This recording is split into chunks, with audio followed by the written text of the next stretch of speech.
মহুয়া মৈত্রের 2 পয়সার সাংবাদিক মন্তব্যের প্রতিবাদে বিক্ষোভ কর্মসূচি পালন করল বিজেপি।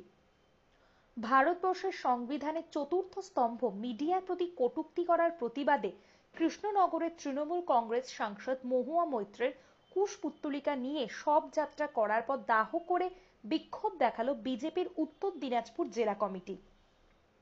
2 পয়সার সাংবাদিক বলে সাংবাদিকদের কটূক্তি করে সমস্ত সাংবাদিকদের অপমান করেছেন কৃষ্ণনগরের তৃণমূল কংগ্রেসের সাংসদ মহুয়া মৈত্র। এরই প্রতিবাদে বুধবার রায়গঞ্জ শহরের ঘড়িমোড়ে অভিনব বিক্ষোভ কর্মসূচি পালন করল উত্তর দিনাজপুর জেলা বিজেপি। কৃষ্ণনগরের তৃণমূল কংগ্রেস সাংসদ মহুয়া মৈত্রের সাংবাদিকদের উদ্দেশ্যে করা বিরূপ মন্তব্য নিয়ে সমালোচনার ঝড় উঠেছে সাংবাদিক মহলে। প্রতিবাদে সরব হয়েছেন রাজ্যের সর্বস্তরের সাংবাদিক মহল। সমাজের বুদ্ধিজীবীরাও সমালোচনায় মুখর হয়েছে। মহুয়া মৈত্রের এহেন আচরণ নিয়ে মুখ খুলেছেন তৃণমূল কংগ্রেসের একাধিক নেতা নেত্রী।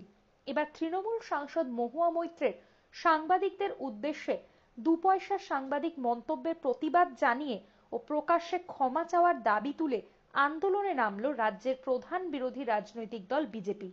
বিজেপির উত্তর দিনাজপুর জেলা কমিটির উদ্যোগে রায়গঞ্জ শহরের ঘড়িমোড়ে বিক্ষোভ প্রদর্শন করা হলো। এই বিক্ষোভের নেতৃত্ব দেন বিজেপির উত্তর দিনাজপুর জেলা সভাপতি বিশ্বজিৎ লাহিড়ী। তৃণমূল কংগ্রেস সাংসদ মহুয়া মৈত্রের কুশপুত্তলিকা নিয়ে খোল করতাল সহকারে শবযাত্রা বের করে বিজেপির কর্মীরা। শবযাত্রা নিয়ে রায়গঞ্জ শহর পরিক্রমা করে ঘড়িমোড়ে এসে তৃণমূল কংগ্রেস সাংসদ মহুয়া মৈত্রের কুশপুত্তলিকা দাহ করে বিক্ষোভ প্রদর্শন করেন বিজেপি। বিজেপির জেলা সভাপতি বিশ্বজিৎ লাহিড়ী বলেন, একটা দুর্নীতিগ্রস্ত দলের সাংসদের কাছ থেকে এই ধরনের মন্তব্যই পাওয়া যায়।